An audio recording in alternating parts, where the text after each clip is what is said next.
You will be presenting on AB 2737, enjoys due pass as amended. When you're ready. A motion by Mr. Holden and a second by Mr. Quirk. Thank you, Madam Chair and colleagues. I just want to first thank Madam Chair and her staff. We'll be working on some potential amendments together, and I'm committed to that process. And thank you for all of your and your staff's work on this bill. AB 2737 is a good government bill that puts in a statute a ratio for how much of the revenue for Eden Healthcare District should be spent on administrative overhead and how much on grants that provide direct health care to the community. Just focusing on the fiscal components, according to the analysis, the costs to the district are likely minor. And with me, I have Nicolo DeLuca, who represents the city of San Leandro. I respectfully ask for your aye vote. Thank you for your consideration. Nicolo DeLuca here on behalf of the city of San Leandro. I want to thank the member for his leadership, and thank you very much for the recommendation. Greg Herner on behalf of Alameda Health System in support. Any other speakers in support? Speakers in opposition? Department of Finance? No position, no state fiscal impact. This is a due pass as amended, and we talked, those amendments are in Legislative Council, separating out, of course, the legal obligation from the 80-20, before the 80-20 split. Would you like to close? Respectfully ask for your aye vote. Thank you. This gets out on B roll call with Mr. Gallagher, Mr. Obernolte, and Mr. Wagner voting aye. Thank you, colleagues and staff and Madam Chair. Thank you. Mr. Garcia.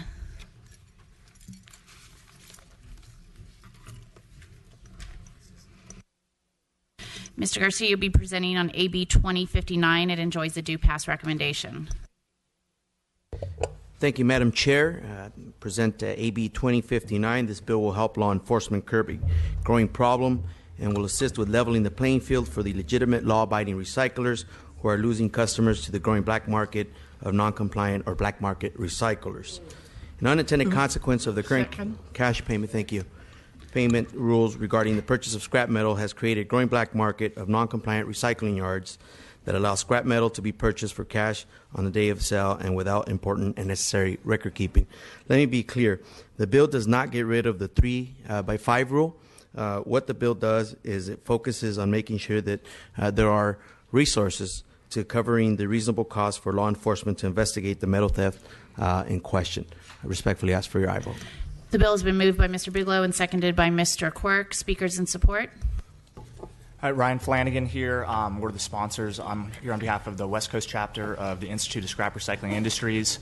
Echo some of what the Assemblyman has said. Over the past 8 years, we've seen unintended consequences occur due to the 3x5 rule. The fact that we can't pay cash to our customers the day of. Our customers, if we can't pay them cash the day of, many of these people are living hand to mouth, need that money to feed their families or feed themselves that night. They walk right down the street and go to what we call the rogue or black market recyclers who set up shop, pay cash the day of the sale, and don't follow a lot of the same stringent laws in terms of information gathering that we have. If someone comes to our shop, we get their thumbprint, government ID, we take a photo of them, photo video of the material, vehicle license number. All of this information is very important dealing with law enforcement. We feel like this bill gives us an option to be able to pay cash that they have to people we know and have dealt with for maybe a year or 2 years.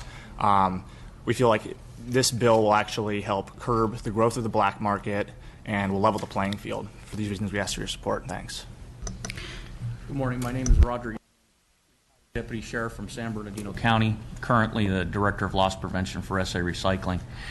We believe that this bill will move the flow of scrap or recyclables from the underground market to the legitimate market and help our customers get paid more money. Great. Additional speakers in support? Michelle Rodney with Model Management, and we support this bill. Thank you. Speakers in opposition?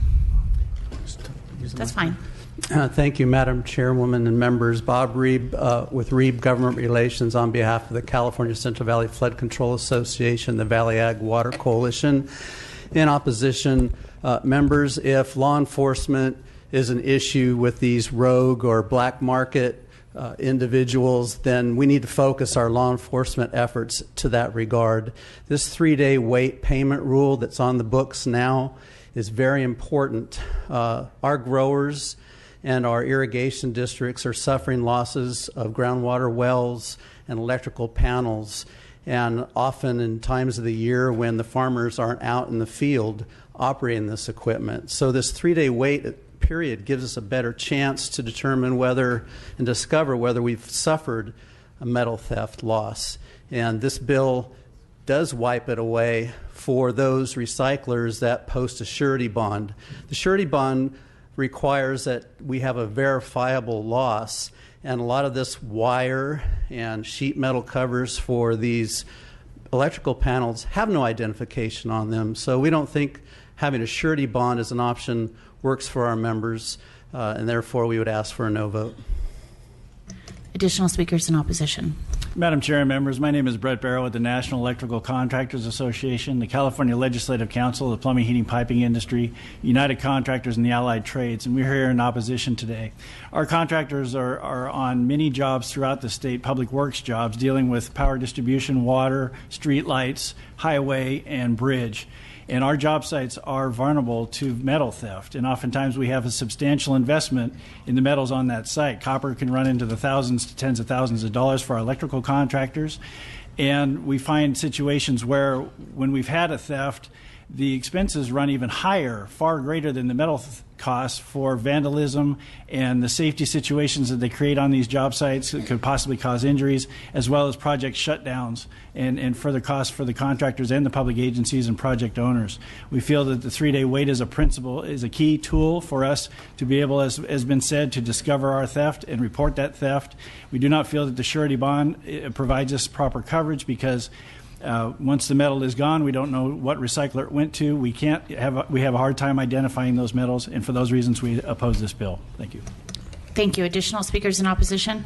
Gil Tupete with the California Municipal Utilities Association in opposition. State facilities are not immune to wire and metal theft as well. Thank you. Thank you. Department of Finance? No file. Mr. Bigelow? Thank you to the author. I made the motion and support the bill getting out of committee today based on the finance component of this, but also as a person who's been in local government and in the private sector. I've seen both sides of this. For the municipal person, I represented a district that 4 times had over $150,000 worth of cable ripped out of the ground in the middle of the night. Fortunately, nobody was electrocuted in that extrication of materials. So this is an issue, and because it was rapidly being sold, being a victim in multiple cases of materials that are just stolen, like the example that was given by the gentleman from a wellhead. I lost pump when the pump that's on top of the ground, the motor, all gone. Pressure tanks, all gone.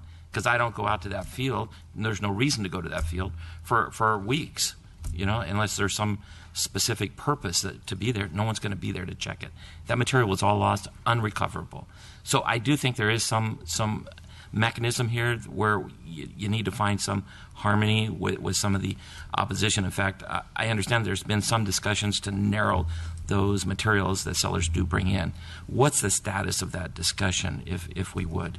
Those discussions continue, and let me just again reiterate, we're not doing away with the 3x5 rule.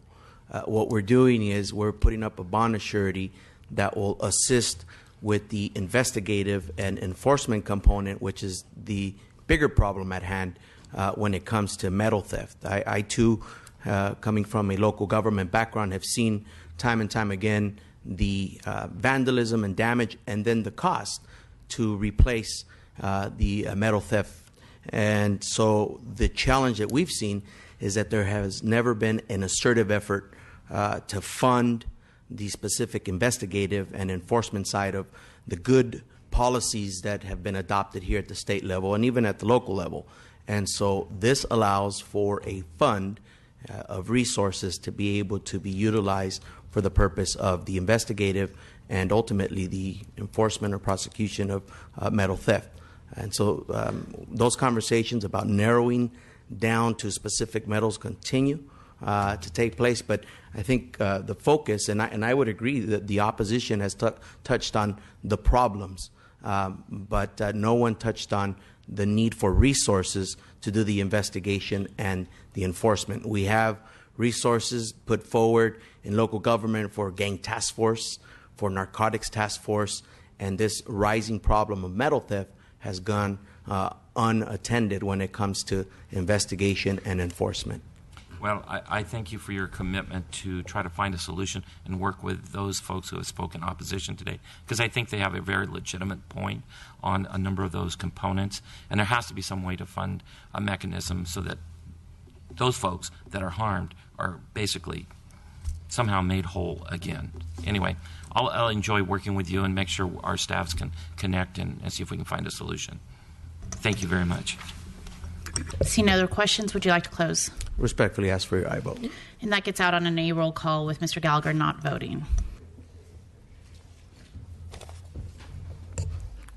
Mr. Hernandez, you have a couple bills today. 3 bills. We're going to start with AB 2261. It enjoys a due pass recommendation.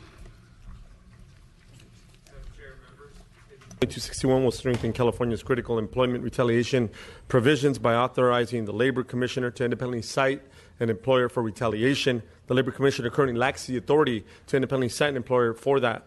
This can be a particular barrier in retaliation cases, since employee complaint model forces an employee who has already been retaliated against to come forward and individually complain, risking further retaliation by the employer. AB 2261 will simply provide the Labor Commissioner with the authority to independently cite an employer for unlawful retaliation. I respectfully ask for an aye vote. Speakers in support. Madam Chair, members, Michael Young on behalf of the California Labor Federation. We believe that by giving the Labor Commissioner the authority to independently cite for retaliation claims, similar to the authority she had for other labor violations, such as wage claims, that we can keep some of these claims out of court. We can allow them to be adjudicated and finalized in a more expedient manner. This bill has minor absorbable costs, and we ask for your aye vote. Thank you. Additional speakers in support. Madam Chair, members, Mike Monaghan on behalf of the Coalition of California Utility Employees, the California State Association of Electrical Workers, the California State Pipe Trades Council, and the Western States Council of Sheet Metal Workers in support. Speakers in opposition.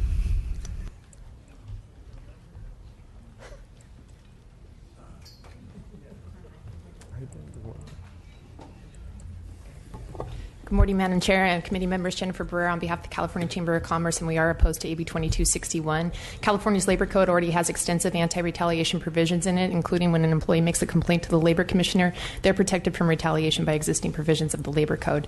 We're concerned with the expansion of this to allow the Labor Commissioner's office to, on its own, go out and individually investigate and cite an employer for retaliation without an employee complaint. Right now, the process is that an employee has to go to the Labor Commissioner's office, file a complaint, and then the Labor Commissioner actually has a specialized investigator that handles the retaliation complaints, because it is a specialized area that's very fact intensive and requires a further analysis and investigation other than just maybe a minimum wage violation, which may be pretty clear.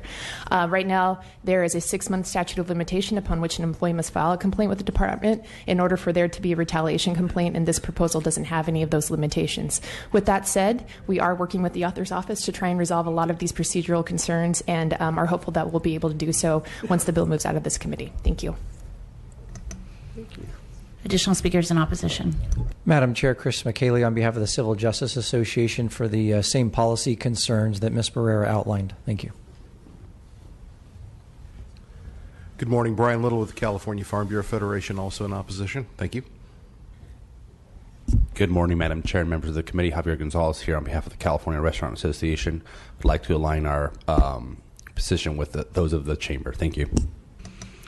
Department of Finance. No position, minor absorbable cost.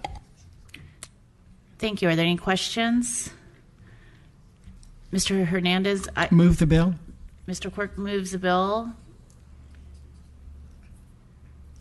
Mr. Wood, Dr. Wood seconds it. Would you like to close? I respectfully ask for your aye vote. Wonderful. That gets out on a B roll call. Thank you. Moving on to AB 2436. Madam Chair and members, AB 2436 requires health plans and insurers to notify their enrollee of the publicly available wholesale cost of their prescription drug being delivered as well as any share of cost. Prescription drugs cost exorbitantly more in the United States than in any other countries. These high prices affect the overall cost of delivering health care and put enormous cost pressures on state and local governments and private sector employers as well. AB 2436 will result in minor regulatory costs in the Department of Managed Healthcare and the Department of Insurance. AB 2436 is supported by a broad coalition including SEIU California, Health Access, California Labor Federation, and the Western Center on Law and Poverty. I respectfully ask for your aye vote. Speakers in support. Beth Capel on behalf of Health Access California, pleased to be here in support and as the sponsor of the measure. This is a fairly modest step in providing transparency of drug costs to consumers at the point when they get their prescription. Prescription drug costs now amount to 20% of the premium dollar for those of us who are under age 65. It's an important part of healthcare costs, and this is a modest step forward in providing transparency. Madam Chair, members, Sarah Flocks of the California Labor Federation, also in support. Our members are increasingly concerned about the cost of prescription drugs, especially when they have coinsurance and see the amount that they pay at the pharmacy go up. This is important information so they can become more informed. We ask your support. Additional speakers in support? Speakers in opposition?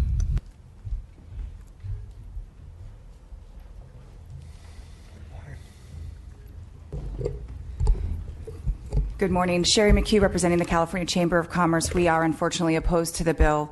We simply question the value of this information to enrollees and question whether or not it's worth the additional costs and burden to the system. Thank you. Stephanie Watkins on behalf of the Association of California Life and Health Insurance Companies. We concur with the previous speaker. We think that there are other transparency bills that we've been supportive of the past that we think provide important information to consumers. We don't believe that this will really help them understand the basic level of cost for pharmaceutical benefits. Thank you. Additional speakers in opposition? John Caldwell on behalf of the Pharmaceutical Care Management Association. That's the national trade for PBMs. We're also opposed. And Jennifer Alley with the California Association of Health Plans. We're also opposed. Thank you. Allison Ramey with Blue Shield of California, also opposed. Department of Finance? No file. Questions from... We have a motion by Dr. Wood. We have a motion by Dr. Wood. A second by Ms. Bonilla. Thank you. Mr. Holden. Right. No, I was just going, I'll support the bill today. This is based on the fiscal analysis, and we can talk some on the policy. I look forward to the conversation. We'll hold the policy support until we've had a chance to spend a little time together on it. Sounds good. Would you like to close? I respectfully ask for your aye vote. That gets out on a B roll call. Last but not least, AB 2899. Members, AB 2899 requires an employer that appeals a wage claim to Superior Court to first post a bond for the amount of wages. This ensures that the money is available to the worker at the end of the process. Thank you. And prevents the appeal process from being used as a delay tactic to hide assets so the worker is unable to collect. The protection of wage bonds should apply equally in both situations. In all situations, there is no opposition to the bill, and I do ask for your aye vote. We have a motion by Mr. Quirk, a second by Dr. Wood. Speakers in support? Speakers in opposition? Department of Finance? No position, no fiscal impact. Would you like to close? I ask for your aye vote. That gets out on a B roll call. Thank you. Thank you.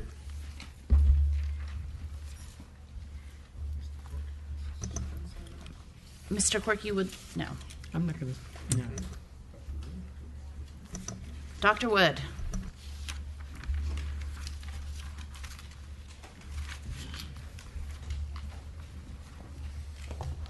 Thank you, Madam Chair and members. It's my pleasure to introduce Assembly Bill 2115. 2115 requires health plans and insurers to provide information about reduced cost drug assistance programs available through manufacturers to those who are losing their current health care coverage. Move the bill. This notification will be in addition to information provided about potential coverage under Covered California or Medi-Cal. While California has made great strides in expanding coverage, there are still gaps, and people still fear out-of-pocket costs that may occur for medical care and prescription drugs when coverage is lost.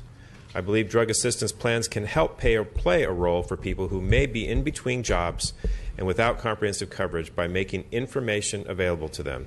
The bill has been amended to address concerns about referring people to an industry website, which I agreed was not the best option. The costs, as noted in your analysis for DMHC in consultation with other state agencies to develop the disclosure, are minor and absorbable. And I respectfully ask for your aye vote. We have a motion by Mr. Quirk and a second by Ms. Bonilla.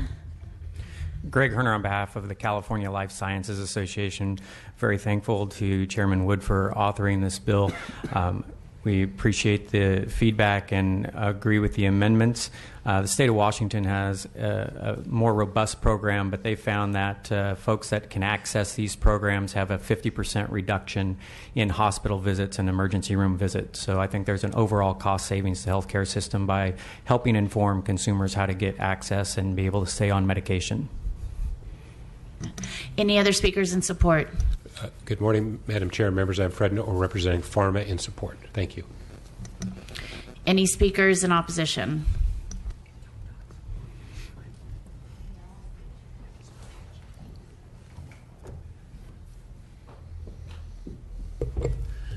Good morning, Jennifer Alley with the California Association of Health Plans. We'd like to thank the author for his open door policy on this bill. We've had numerous conversations regarding it, and we believe that the amendments removing the website were a good faith effort to address our concerns that we've raised. Unfortunately, my members still remain opposed to the bill.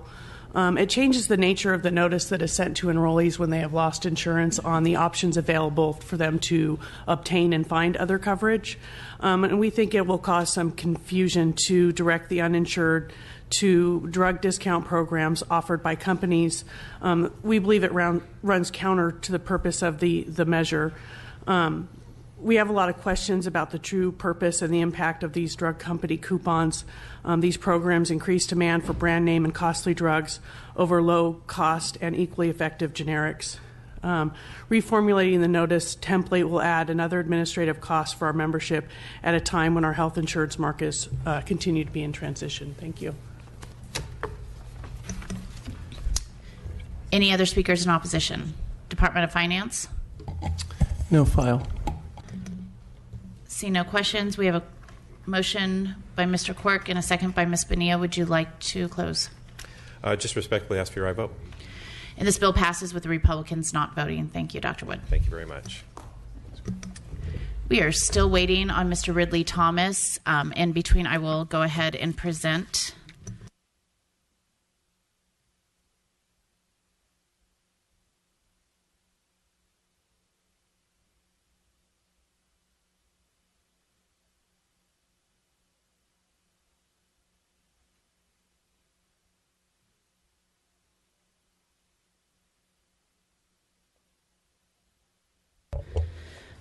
Mr. Vice Chair, committee members, AB 1693 is the annual appropriations bill for the Department of Justice settlements. This year, we must appropriate $10.6 million to satisfy DOJ settlements in 2 cases.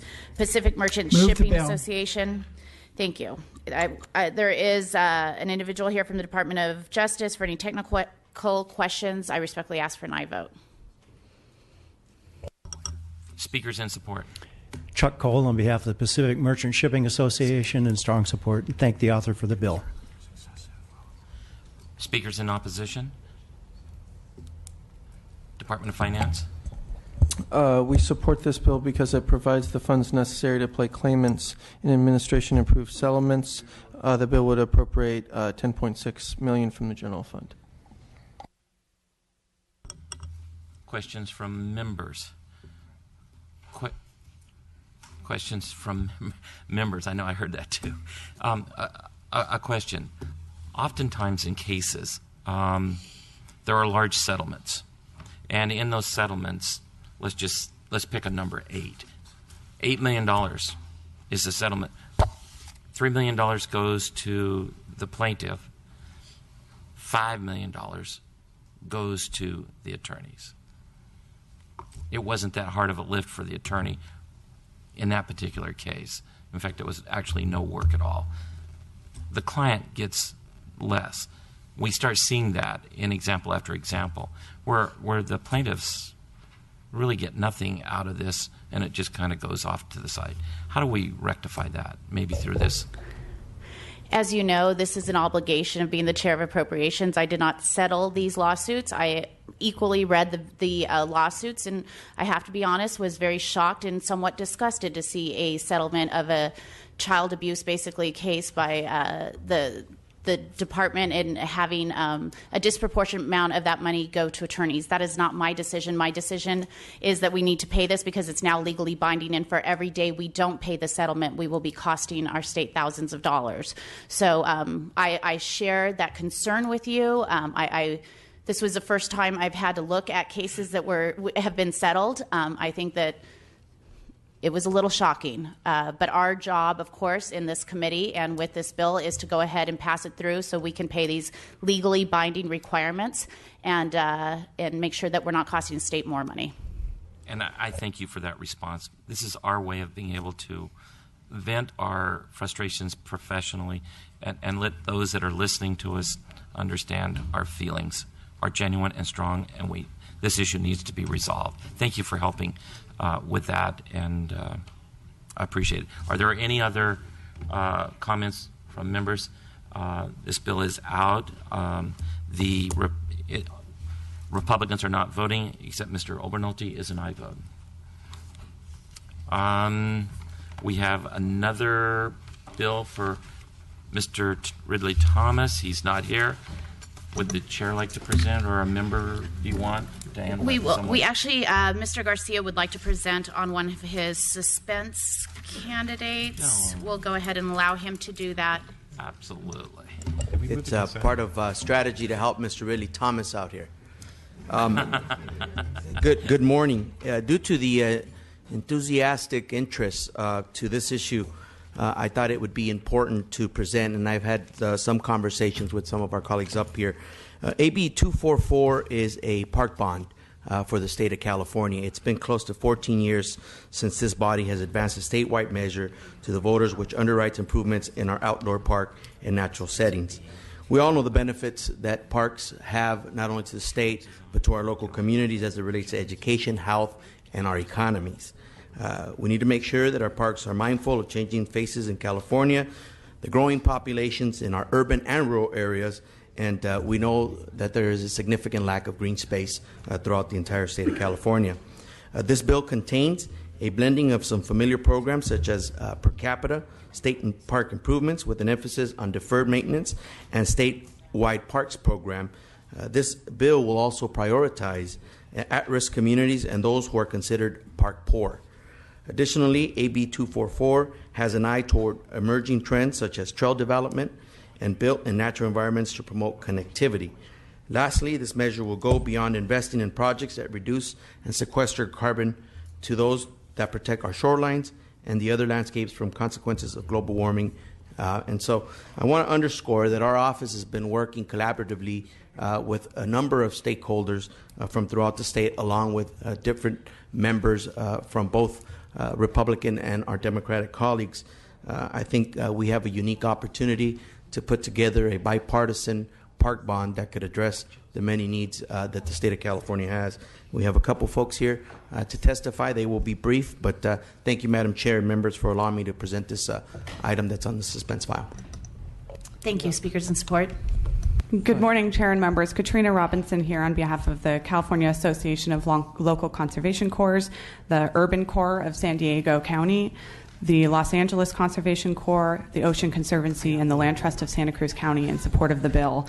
I will be brief. It has been 14 years since we've had a parks bond. The 2008 recession inordinately impacted the parks system, both locally and regionally, and the national park system alone has a deferred maintenance backlog of $1.3 billion. The last time the state put out a competitive grant fund for parks money in 2010, it was 8 times oversubscribed. Our communities lack safe places to play and exercise and explore the outdoors. I believe this bill will provide a much-needed injection of funds to create new parks and communities. and revitalize existing parks, as well as to provide money for green infrastructure that's good for both people and wildlife. And for these reasons, we support the bill. Madam Chair, members, Doug Houston, representing the California Park and Recreation Society, along with the State Park Partners Coalition. I wanted to underscore what the Assembly members said. We've had very, very positive and constructive conversations with members on both sides of the aisle. It has been 14 years. In addition to that, through a survey conducted by CPRS, we've identified that the unmet, unfunded need for local and regional parks alone, not including state parks, is approaching $10 billion right now in the state. It's been a long time, and we need some help. Thank you. Good morning, Madam Chair and members. Rico Mastrodonato with the Trust for Public Land. We think that investing in climate change, local parks and underserved communities, and our watersheds are preventive medicine and will save us money. Thank you. Additional speakers in support, just your name and organization, please. Alfredo Redondo on behalf of the Nature Conservancy, Audubon, California, and the Santa Clara Valley Open Space Authority. Jamie Go on behalf of the Big Sur Land Trust, the Bolsa Chica Land Trust, and the Peninsula Open Space Trust in support. Margot Parks on behalf of the California State Parks Foundation in support. Bob Reeb with Reeb Government Relations on behalf of El Dorado Irrigation District in support. Mark Fenstermaker on behalf of Save the Redwoods League, the Sonoma County Water Agency, the Sonoma County Agricultural Preservation and Open Space District, and the Mountains Recreation and Conservation Authority in support. Claire Scott on behalf of the Carbon Cycle Institute. Kevin Kalman, Desert Recreation District, in strong support. Tim Berry with the Livermore Area Recreation and Park District in strong support, and thank the author for his efforts. Jim Friedel, Caneo Recreation and Park District, and Caneo Open Space Conservation Agency in strong support. Dean Wetter, Valley-Wide Recreation and Park District, in strong support. Good morning, Lindsay Woods with Hesperia Recreation and Park District, in strong support. Good morning, Russell Nowak on behalf of the California Association of Recreational and Park Districts and Mid-Peninsula Regional Open Space District in support. Thank you. Alex Gibbs on behalf of the City of Walnut Creek as well as the City of Carson in strong support. I can't imagine there's any speakers in opposition. Department of Finance? No file. Would you like to close? Just thank you for allowing me to present on this item and at the appropriate time your respectful consideration to move this out of suspense file and allow the voters of California to fund the much needed park improvements for the state. So thank you. Thank you. That does move to suspense. I just want to be clear that AB 2280 by Mr. Ridley Thomas, he is not here, so we are going to put that off to next week. Madam Secretary, would you please read the consent calendar that was already passed? 1779 Gatto, 1922 Daly, 1950 Mainshine, 1980 Irwin, 2062 Lopez, 2127 O'Donnell, 2180 Ting, 2427 Chow, 2470 Gonzalez, 2486 Baker, 2609 Chow, 2638 Gatto, 2659 Education Committee, 2685 Lopez, 2700 Brown, 2704 Gibson, 2746 Obernolte, 2788 Gatto, 2845 Williams, 2783 Eduardo Garcia, and 2898 Labor Committee. Thank you. Would you please read the suspense file now as well? 1561, 1568, 1571, 1643, 1736, 1747, 1774, 1791, 1828, 1841, 1881, 1969, 1997, 2055, 2087, 2104, 2120, 2121, 2141, 2150, 2153, 2195, 2200, 2227, 2251, 2256, 2271, 2282, 2293, 2339, 2381, 2433, 2441, 2444, 2455, 2543, 2544, 2545, 2565, 2582, 2585, 2588, 2595, 2597, 2602, 2606, 2623, 2626, 2668, 2675, 2687, 2694, 2695, 2698, 2699, 2715, 2720, 2722, 2726, 2729, 2771, 2800, 2809, 2824, 2830, 2861, 2868, 2905, and ACA 11 and AJR 35. That concludes the business before the committee today. The committee is adjourned.